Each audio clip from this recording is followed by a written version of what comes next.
They moved on to the next topic of conversation afterward. The legendary protector of Erudia, the god of war, has arrived in Northampton for so long. Yet we've never met with him. I am deeply ashamed of myself, Eric said helplessly. That's right. We all wanted to meet with him just to have the honor of seeing his face with our own eyes, Wallace added.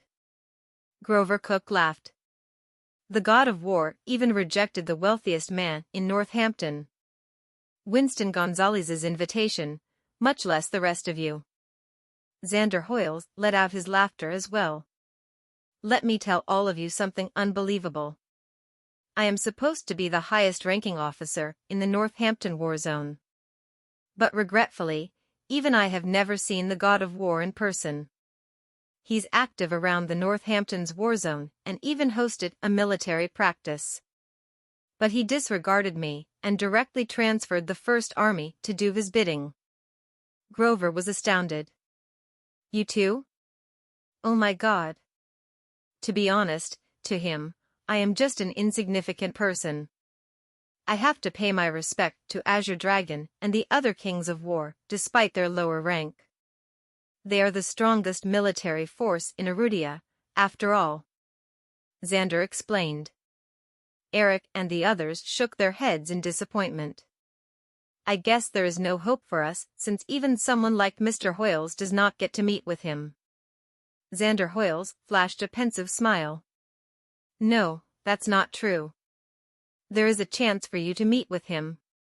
There's a ceremony to welcome the new commander-in-chief for the Northampton war zone soon. The god of war will certainly attend the ceremony. There are a few seats open to the public to participate in the ceremony. So all of you can try to seize the opportunity then. Really? That's great. We can finally meet with the god of war. Everyone else could barely contain their excitement. Baldwin grinned. I heard that not only is the god of war a young man in his 20s, but he is also single. Coincidentally, my granddaughter, Yara, is single as well. She can be the perfect match for him. They will be a great couple. Clifford retorted immediately. Is that so? Are you saying that your granddaughter is better than mine? Hey, all of us have granddaughters as well. The others voiced out in displeasure too. Even Xander took part in the heated conversation. I have a granddaughter too. She's in the army. Does that count as an advantage? In that case, your granddaughter certainly has the edge over ours. We should have sent our granddaughters to join the army too in the past. Eric suddenly changed the topic of conversation. Let's talk about business now. Levi Group and the newly acquired Garrison Group will be changing their name to Morris Group 3 days later. There's no other way to handle this matter. We'll have to sound out Morris Group's capabilities. Zoe was made aware of the matter regarding Levi's group name change into Morris Group's. I heard Neil Atkinson is Morris's uncle. No wonder he helped us through our crisis. Do you know anything about this? Zoe asked curiously. Levi shook his head. I don't know Morris has an uncle. Levi could barely contain his laughter. These people are ridiculous. How can Kieran be Morris's uncle when he's clearly 7 years younger than Morris? I heard Levi Group will be hosting a name-changing ceremony 3 days later. Are you going to attend the ceremony to check out the situation? Zoe was busy with her matters of establishing a new company. But she was curious about that event. So she asked Levi to attend the ceremony instead. Sure. I'll check out the event. What Zoe did not know was that Levi would attend the ceremony even without her reminder. He decided to bring Mr. and Mrs. Atkinson too. Levi informed Morris's parents about that matter when he visited them at Bayview Garden Real Estate's villa. Levi told the aged couple he would pick them up in person 3 days later. He saw Chloe the moment he exited the villa's neighborhood. She was there because she was introducing one of the properties there to a customer. I'm getting off work now. Why don't I treat you to a meal, if you're free? Chloe offered with a smile. Levi suddenly remembered the promise he made after they were met with the impromptu situation the other day. Sure. Let's have a meal, but it's going to be my treat. Levi answered. Levi was chauffeured to the villa earlier, so he did not have a car. He had no other choice but to let Chloe drive him to the restaurant. They decided to have their meal in a high-end Chinese restaurant, where their patrons can only be those with the restaurant's membership. I'm sorry, Ms. Macy. All the private rooms are fully booked. We only have open seats left in the hall. The restaurant staff informed Chloe. Chloe looked at Levi immediately to seek his opinion. Fine by me. Levi nodded. They sat at a table close to the window. Chloe was a regular customer, and she was vaguely familiar with Levi's preference too. So she ordered a few dishes that suited Levi's taste. Levi enjoyed the meal to his heart's content. Is that really you, Chloe? Someone exclaimed. Two men dressed in suits stood a few feet away from their table. One of the men was clearly excited to see Chloe. Levi felt that the man looked a little familiar. Oh, I remember him now. He's one of my juniors from high school, William Hanks. William studied finance and graduated from a university in South City. Levi allowed him to enter Levi Group despite his lack of qualification due to William's status as his junior. William appeared to be in a neutral stance after Levi was met with trouble in the past. But he actually sided with Matthew Green. Chloe did not like William because he was annoying and had been relentless in pursuing her. He firmly believed he deserved Chloe, especially now that Levi Group had regained its momentum. Chloe, let me introduce to you. This is the manager of Gatsby Group, Mr. Patterson. We are currently discussing a project that's worth $100 million. William introduced the chubby man next to him to Chloe. Mr. Patterson looked at Chloe lecherously. At that moment, William noticed Levi. He fell into a daze for some time before he addressed him subconsciously. Mr. Garrison, wait, no. Levi Garrison, you're here too? In William's mind, Levi does not deserve any honorifics now that he had been reduced to someone with a lowly status. That's right. You're able to recognize me? Levi smiled. William Hanks is considered half a traitor. There are still plenty of traitors like him among the current staffs in Levi Group. I have to utilize this name-changing ceremony to reassemble the company's employees. I've regained control of Levi Group for some time now. But I've yet to remove these rotten people. Ha ha ha, of course. You were so glorious in the past. I even worked as your driver and valet when I first entered the company. William remembered everything that happened in the past vividly. I did not get any promotion while you were in charge of the company, Levi Garrison. You've never treated me like your junior. Always asking me to do those hard and dirty chores. I was promoted and given important tasks to handle after you left. And can finally put my talents to good use. I am now the vice director of the marketing department. He pointed at Levi and continued. Regretfully, you are no longer my boss. You are just someone who, at most, qualifies to clean my shoes.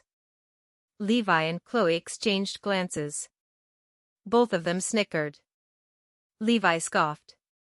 Sorry to disappoint you, but I am still your boss. William was stunned upon hearing what Levi said. He regained his senses and sneered. Are you trying to crack some joke, Levi Garrison? My supervisor is the director of the marketing department, Mr. Barclay Burns. While my boss is Mr. Neil Atkinson, who recently acquired Levi Group. Where do you think you fit into this equation? Levi did not say a word. He merely regarded William with a smile. William curled his lips mockingly.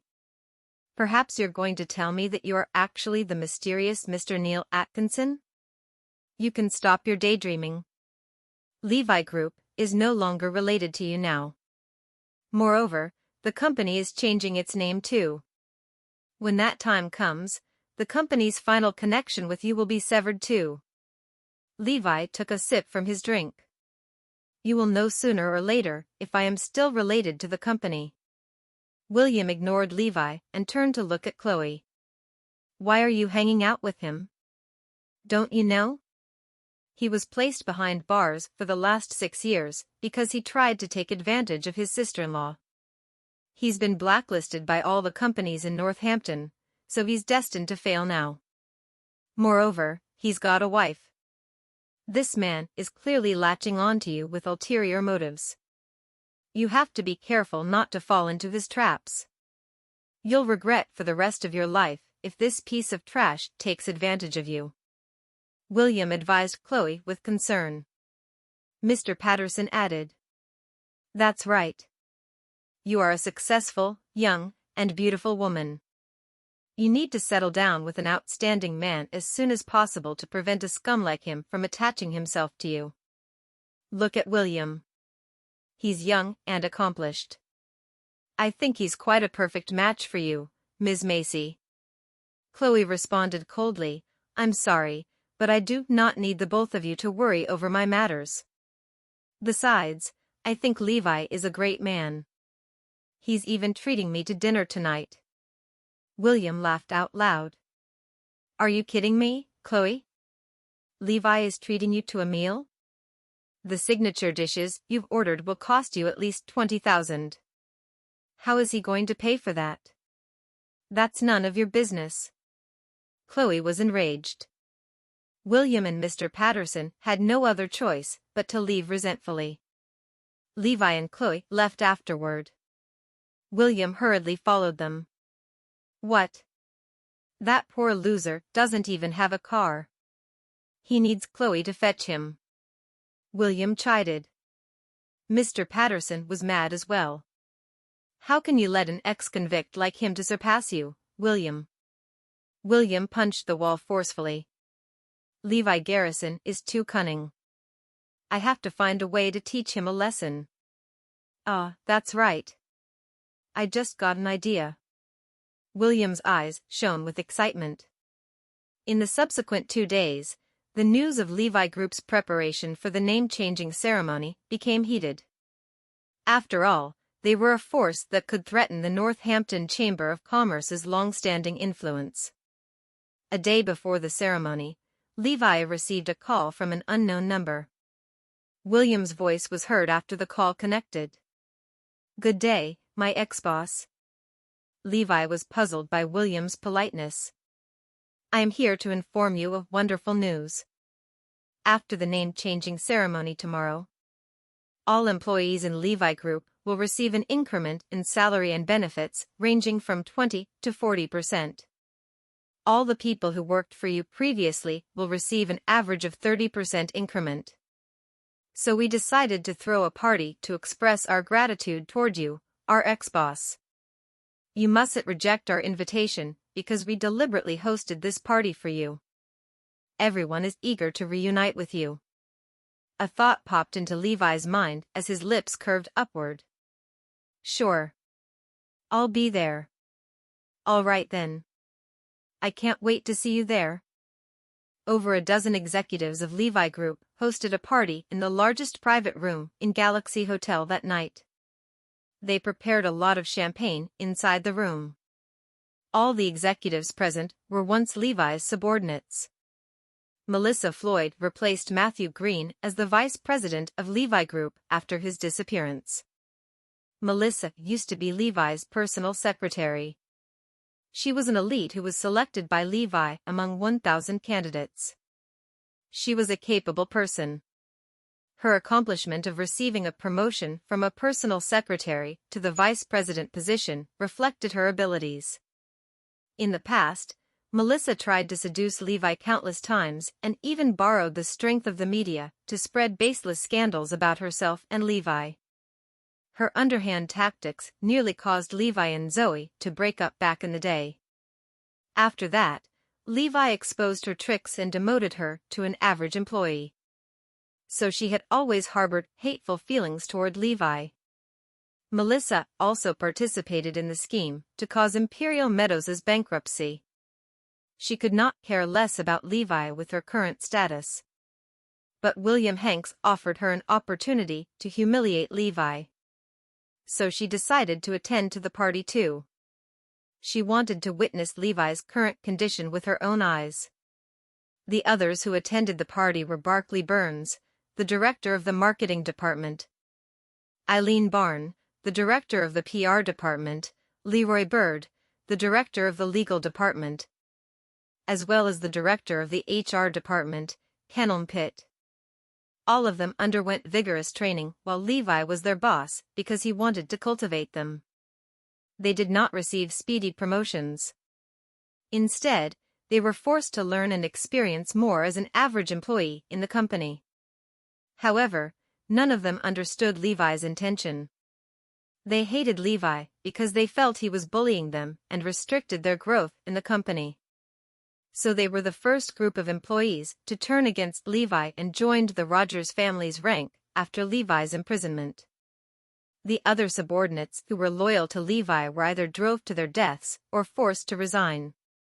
Barclay and his peers had the potential, so they managed to climb up the corporate hierarchy and landed jobs as executives. Even now, they were still not grateful for Levi's cultivation.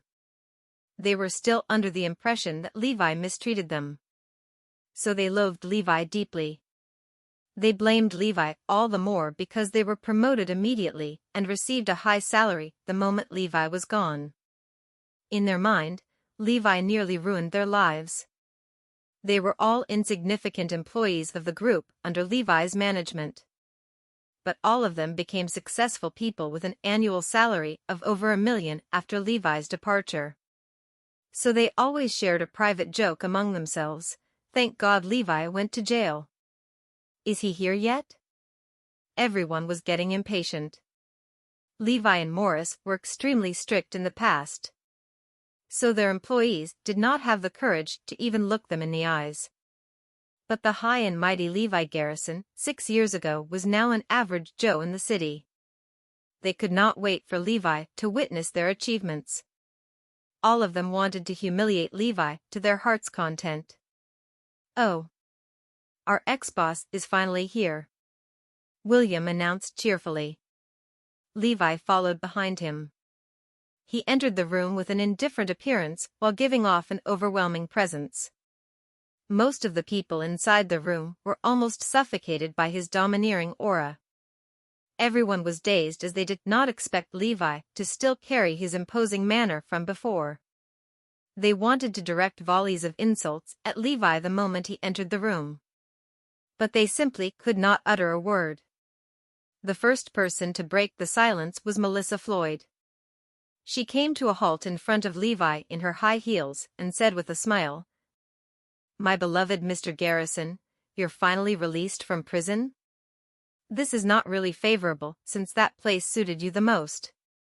Why didn't you stay there for a few more years? Personally, I would suggest that you stay behind bars forever."